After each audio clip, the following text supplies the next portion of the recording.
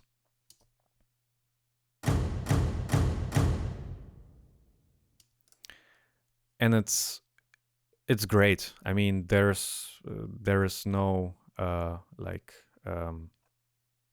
a secret to it. So this is really experimentation and sitting there and trying to imagine, okay, does it fit the track or not? Does it make any sense or not? Does it really support the idea, the track or not? And then you try to figure out which hit in this moment works best. And of course, I tried so many hits out, and this hit made so much sense. So when I play everything back from this moment,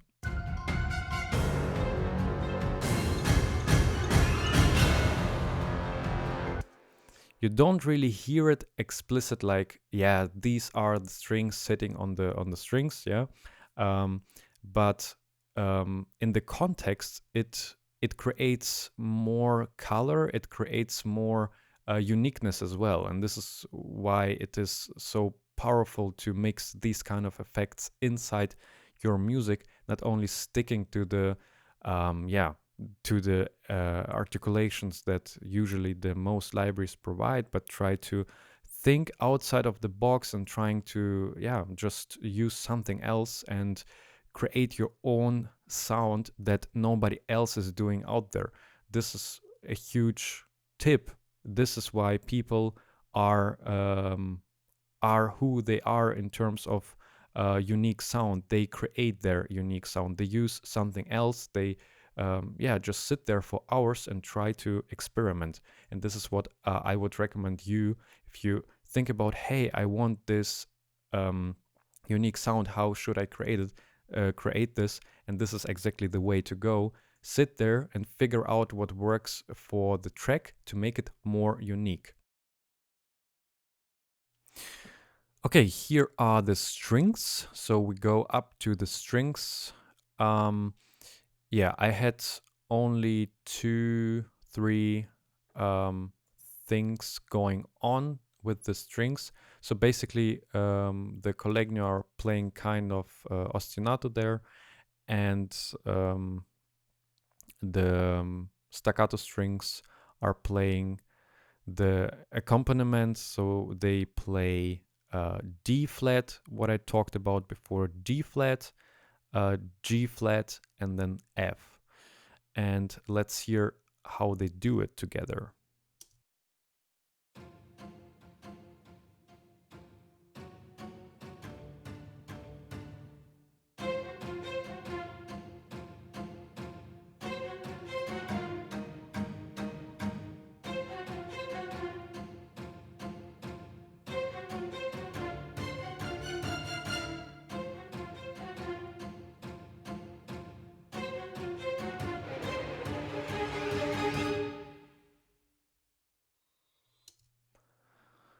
Yeah, so at the end we had this high FX1. I have called it, Albion 1 has a lot of FX there, so you can implement them. And I really like it because it makes the composition, again, unique. You create tension, you create a riser without actually using a riser. It's a harmonic riser. It's a natural riser from instruments that can create these kind of risers.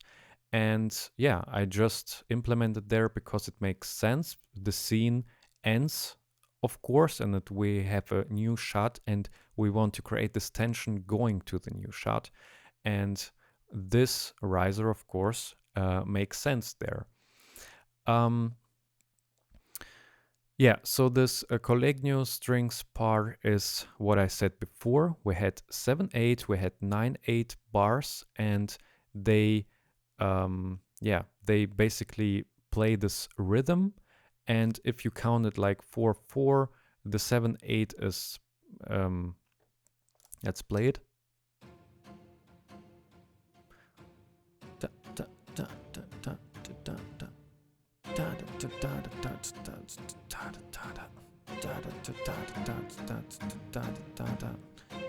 So it's basically off, off, off, and then on. So on the one, on the two, on the three, on the four, and then it's off. And this is what the rhythm of 7/8 and 9/8 is about. You can count it through, as I said before. You can count through the 4/4, but I split it into 9 and 7/8, so I create this rhythmic kind of yeah, it's kind of a transition that feels awkward for us because we are not set to this 4 on the floor. We start to feel, yeah, this awkward moment because suddenly the rhythm breaks apart.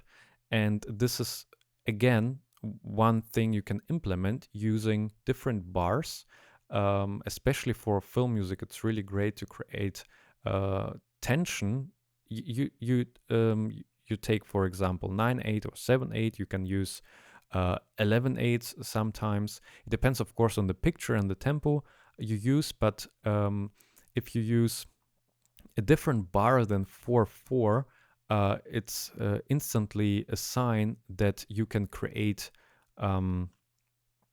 yeah, tension, because you say with music, with the rhythm, to the listener, hey, we got something else in terms of the rhythmic movement. So the listener, of course, doesn't know that the music will be 7/8, and when he feels it, again, you need to think about the listener's mind, that the most people have no clue about music, but they feel subconsciously that 7/8 feels really awkward. And so this is why it is so effective using these kind of bars, especially for these kind of genres and these kind of music. Okie dokie, now we are at the brass section. And the first thing I actually want to show you is the layering stuff. And so basically, of course, you can, if you have one library, you can make great, awesome music with it. But you have always, if you use this one library, you have always only one type of sound. And sometimes it doesn't fit your sonic vision. And so at this point, you need a second library that is maybe a little more precise, and like precise, not in the sonic quality, but I mean it's a little bit more maybe dry, maybe more present, depending on the recording of this library, because every single library is recorded in different rooms around the whole world. And for example, this orchestral essential stuff, it's a huge hole and it's really far away. So here are the difference between, first I will play everything through, like the first couple of bars, and then I will switch off the Albion 1 brass short or high short. So basically these are the trumpets. I don't call them because I think I had said it in the first part, in the first video, that I know in my head that high short is brass, trumpet. Sorry. So this is enough for me for this information, because I work or mix my work my own. If somebody will ask, of course, basically go into the notation stuff, we need to think about, okay, is this are this the trumpets or the trombones, etc. So I will play a couple of bars with Albion 1 brass high short, and then without, and you will hear instantly the difference what layering is about.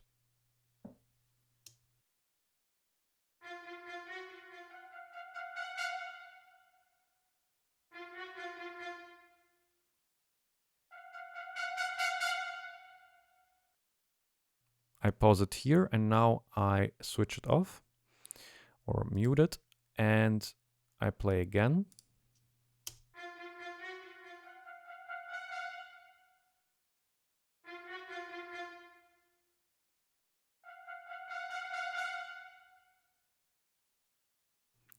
And now I play the last one again with.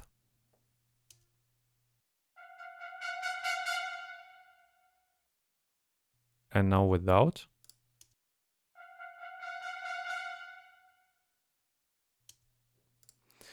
So as you hear, I think you will hear it if you use headphones, that the Orchestral Essentials library is kind of a second pair of room mics compared to the recording of the Albion 1. So Albion 1 is really in the foreground, so it's nearer to the instrument itself, and the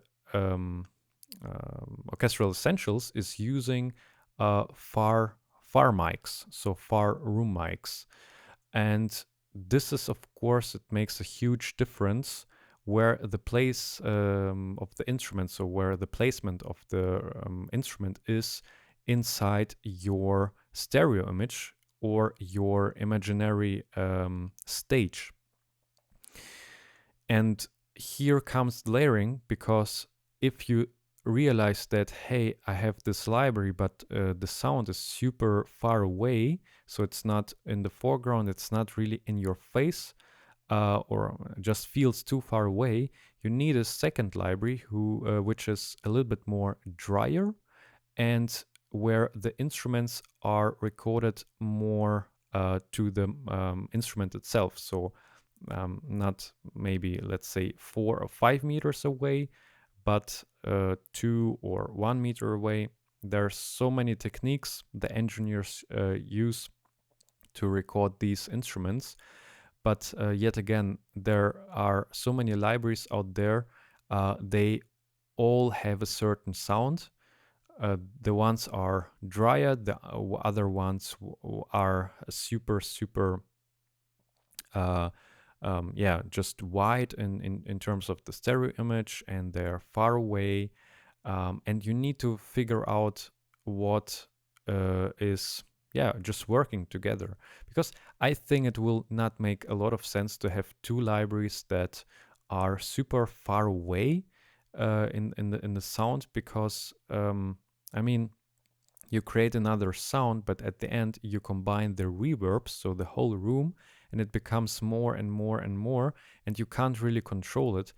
And with this combination of pretty dry sound and a pretty wet sound from the Orchestral Essentials library, I can control this Orchestral Essentials library as my second room mics. And yeah, it's a great combination for me, and it really works. I don't use it like all the time. It depends, of course, on what type of sound I want. However, this is what you can implement in your productions as well. And yeah, so basically the composition, it's the brass section is really complementing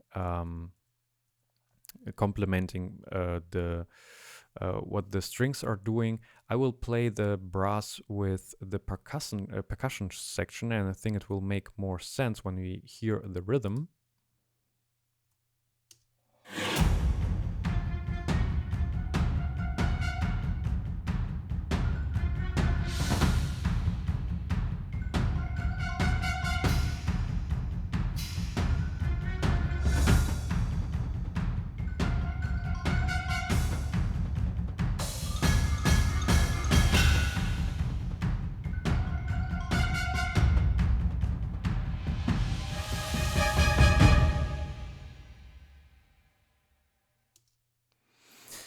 Yeah, I think this definitely makes more sense, because as I said before, the accompaniment or the one instrument is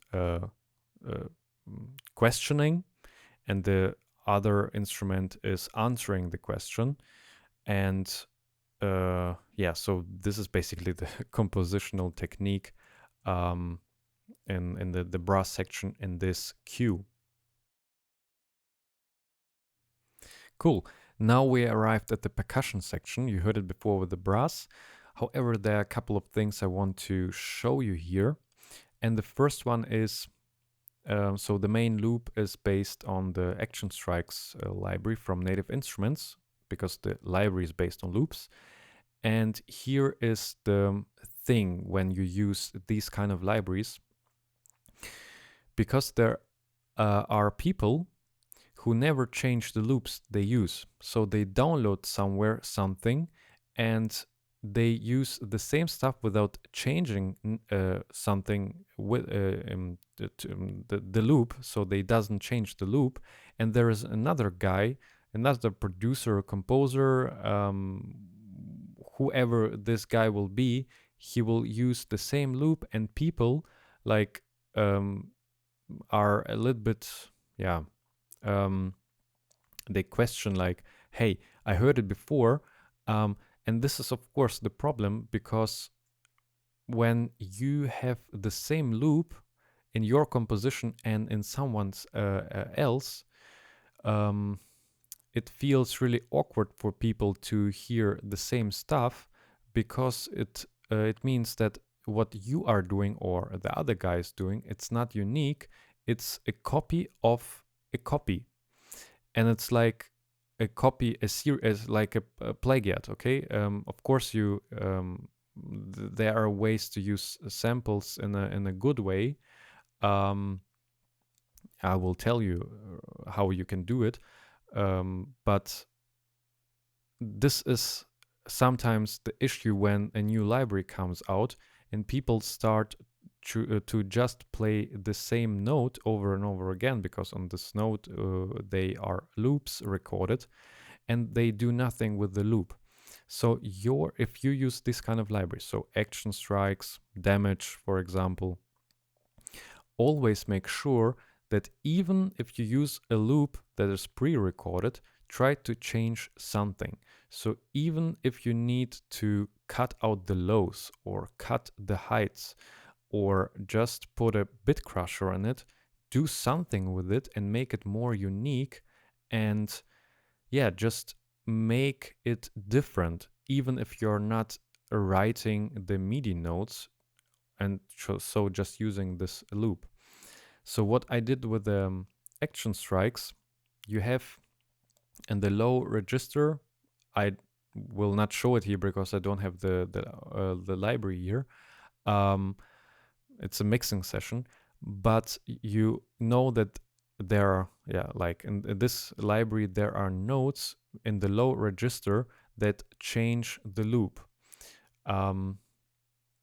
So use them, really use them, because this loop will never be the same again or used by someone again, because there are so many combinations you can do with this transitions and notes and different kind of rhythms.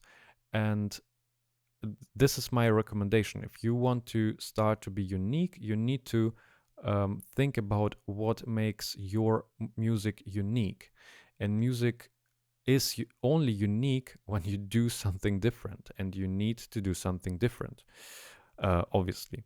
So when I just play my Action Strikes,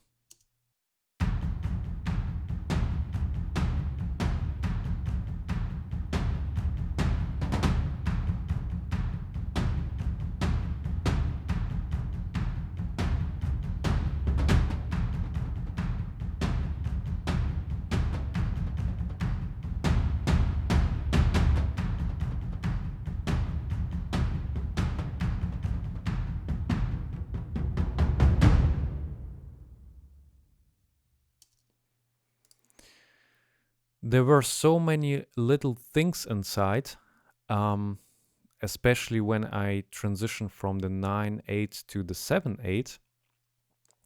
And in between, of course, the little accents and the extra instruments, try to make use of it, because again, even if you spend 5 extra minutes, it will be much, much better than like really. I know it myself because I did it so many times when I started out. You're sitting there and thinking, I'm so lazy, I don't want to do it, it will not be better, but it will. And again, people will realize that you're not copying something that someone before you copied from someone else, okay? So your job is really, as a composer, be unique, be yourself, do something different. Even if you use the same libraries, always try to come with new ideas and new ways to make your own music. It's about your music. It's not about, just copying what already exists. This is actually what Hans Zimmer told in an interview I read about a couple of months ago. He said that it's really tough for him um, to find out who the guy is who um, played the music, so who composed the music, because he often thinks that this is his music because so many people copy his style and all the Brahms and etc. So yeah, um, try to be yourself. Try to invent your own wheel, I would say. This is my recommendation. Then the second thing I wanted to show you in the percussion section is the xylophone. It's a percussion instrument, but it's a melodic percussion, and I didn't want to just put it somewhere else because I don't have another melodic percussion section. So I put it still on the usual percussion bus, the main percussion bus. I will play this it in solo because there's a thing I want to remind you when you compose for instruments like that.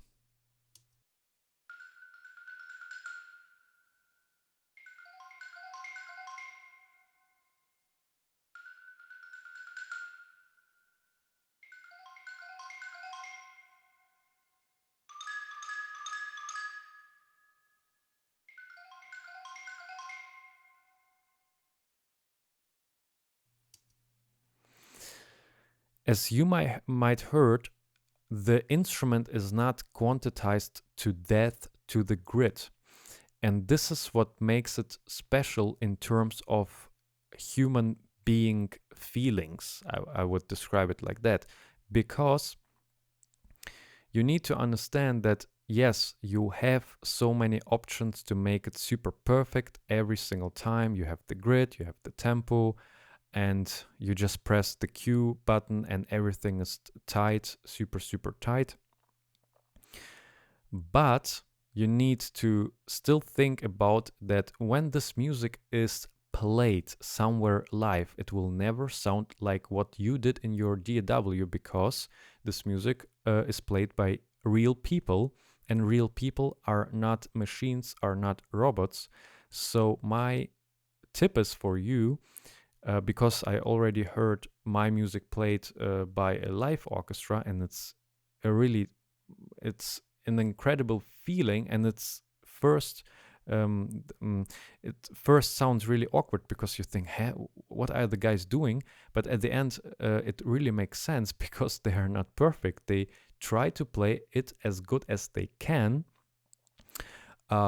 But still, it sounds much more musical if they do mistakes because it is a combination of so many things, and you need to remember yourself. So you need to think about it. Hey, really, I'm not doing music for robots. I'm doing music for people who will eventually play your music someday,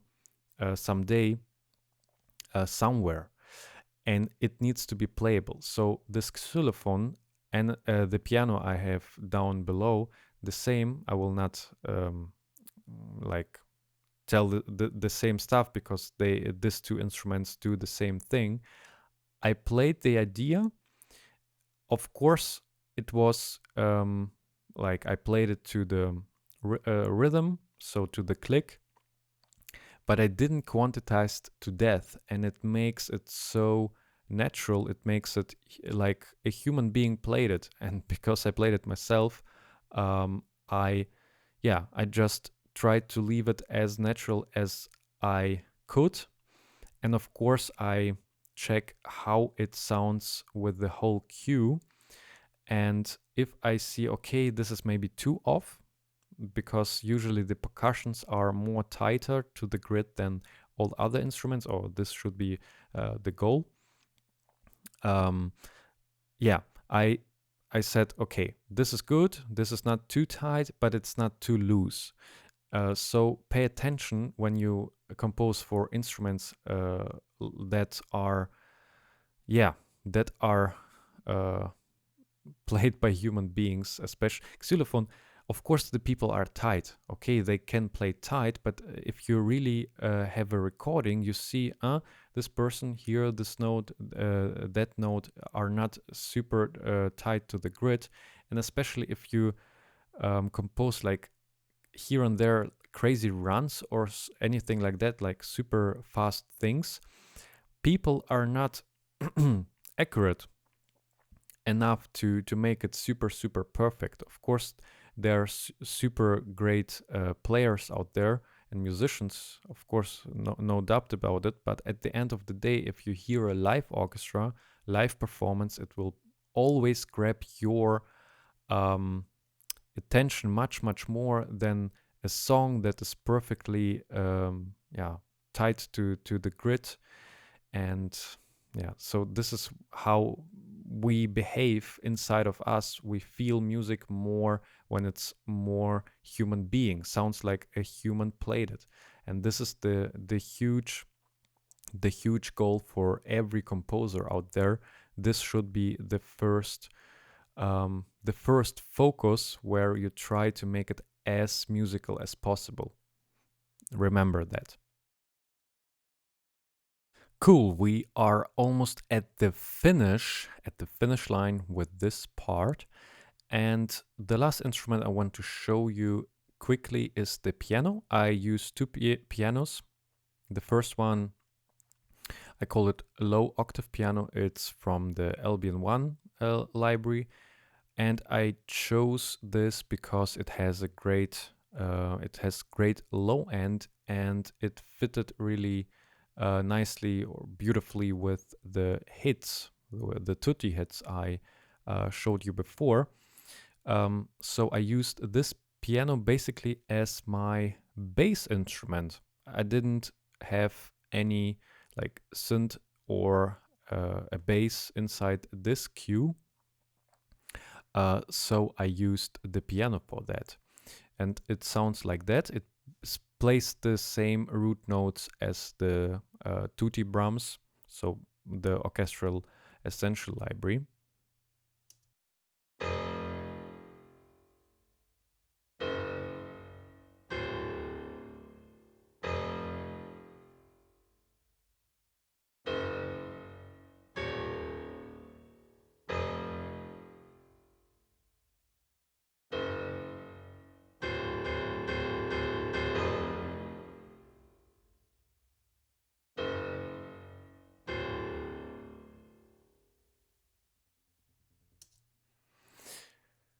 Yeah, so this is a great instrument. It has a rich low end, and I've chosen it. I really like the sound.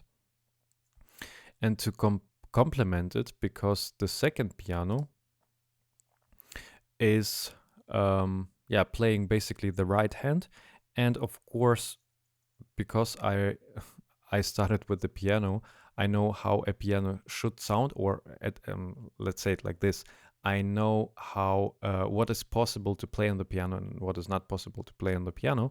And this is a tip for you as well when you start composing, um, especially for orchestra or for other instruments that will be played someday somewhere live. As I said before, you need to understand how the instruments perform in terms of what musically can be played.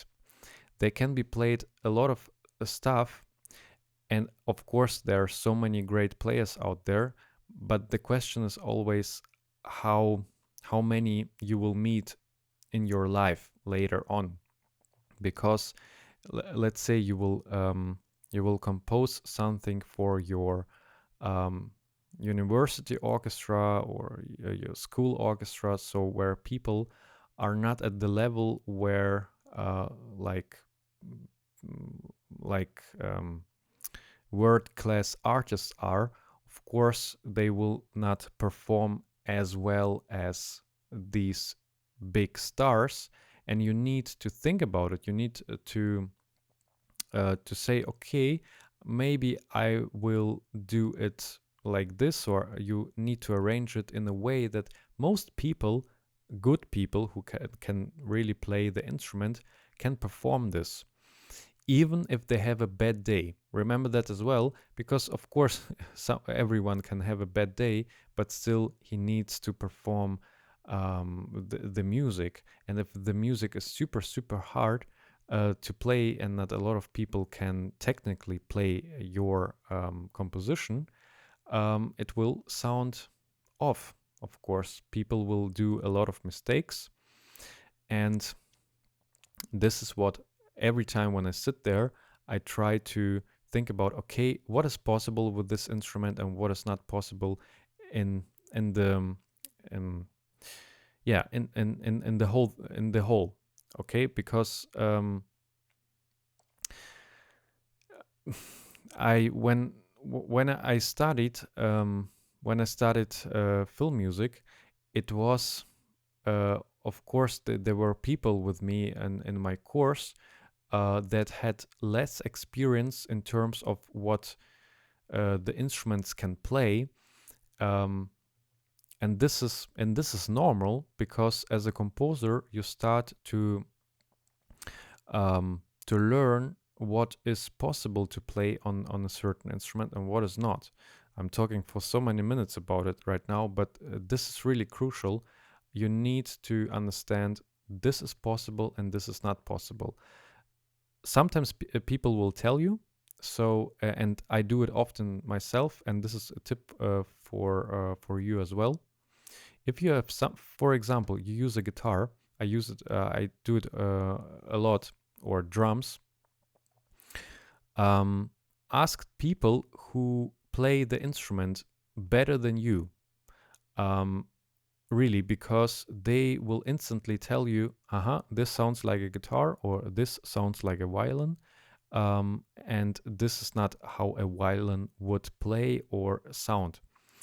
It's a great feedback for you because you will build from there, grow from there, and you will see much better results than sitting uh, every day in your chair at home and thinking that you are like Mozart or anything, anyone from this era.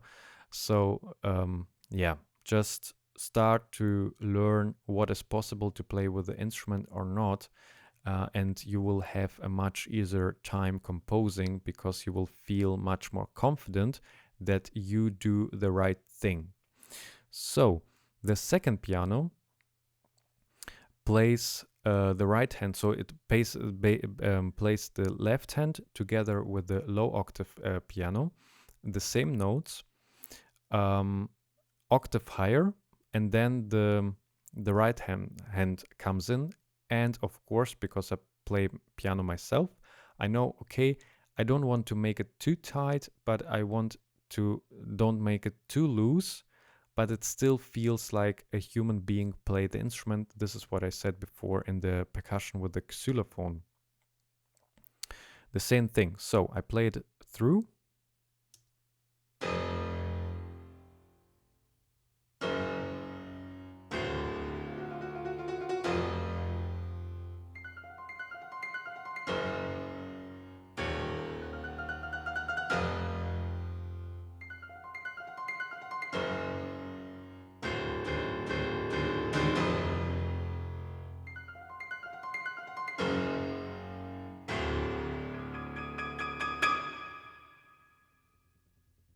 Yeah, so this is what the piano played.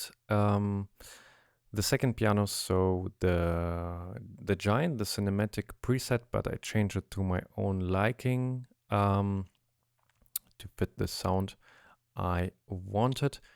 It plays the same low note as the low octave piano, but the right hand comes in and plays the same notes as the xylophone is playing, and I will play them together.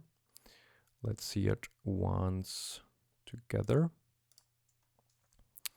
Select it and go.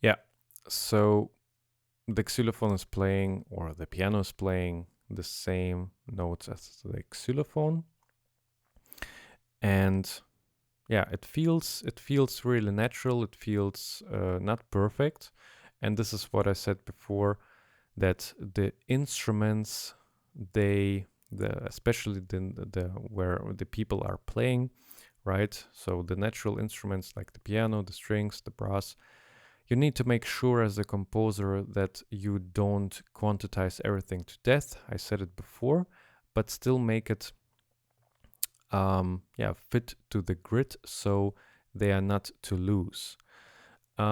You will have definitely more experience in terms of like this musical hearing when you visit a lot of concerts or listen to a lot of music and these kind of instruments, what is actually possible to play in the technical side, on the technical side, and how the instruments perform, so how people perform these instruments. The more you do it, the better you will become as a composer. I'm 100% sure, otherwise I will never tell you things like that. Actually, there's one thing I forgot to mention, and I want to show it to you. Give me a second, please. We open the mixing console. I will make a separate video about it. So, where is the percussion? Here's the percussion. I solo it and I will find it. Okay.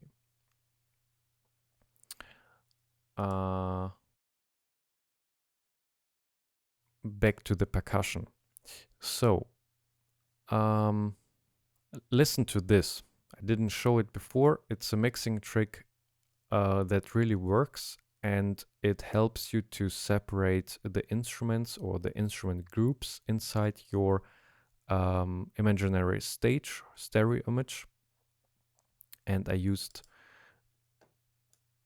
this plugin. It's nothing else than a pen knob or two pen knobs that you basically have in your channel strip built in.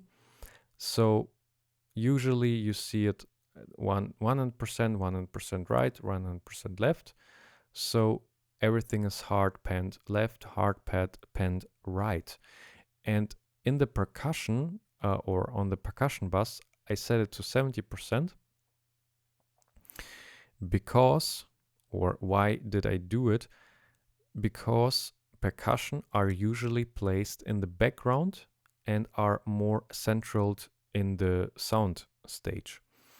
And this is a great trick to place the instruments more far away, or like that they seem more far away and are more precise in the stereo image. Because usually when I hear orchestral stuff, a lot of, especially like cinematic music, trailer music, something like that, people tend to spread the percussions or all of the instruments extremely wide in the stereo image. It can work. It depends, of course, on the track and the ideas. behind like the setting, so where instruments are sitting or are placed. But I find that if you make this kind of things with the pen knobs, because it's super easy to do, it really gives you something else in terms of how the orchestra is placed and how the overall sound seems to you, because you especially on headphones you realize that you have much more space for other instruments that actually are sitting in front of you, like the strings or the piano, for example, and you create much more clarity using these kind of little tricks, yeah, to benefit the overall sonic quality of your music. So this is the last thing I do for this workshop today, and yeah, I will mute it. So I play it like it's the original, and then I will bypass it, and you will hear the results, especially if you're hearing this on your headphones.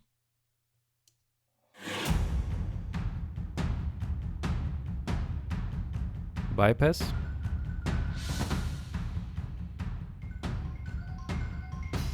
On again.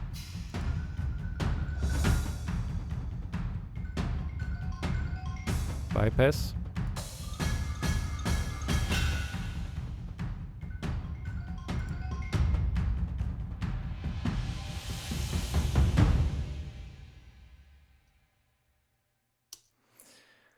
The thing is that, of course, every single instrument is, or the percussions, the strings, the libraries are usually recorded in stereo, right? So in big holes, and of course it makes sense because it's a library and it's the final product. However, if you have so much information everywhere, you it's really tough to start to place the instruments. And of course, the pen knob gives you the possibility to narrow down the stereo field. And as I said before, with the foreground and background, so with the depth of your stage, it makes really sense for the percussion to move a little bit far away and be more precise in the center of your stereo image. So try to experiment, because if you use everything in stereo, everything sounds in front of you and like spread without focus. And this is why I use this little trick for situation like that. Guys, that's all for today. I hope you had a great time with me. If you like this content, subscribe to the channel, because you see we have much more to go through, and I really want to show it. So if you don't want to miss, subscribe. Yeah, subscribe to the channel, stick with me. Yeah, I just wanted to play the cue once again and finish the video, and I will see you in the next one. Have a great day, guys. Be amazing, and see you in the next video. Bye.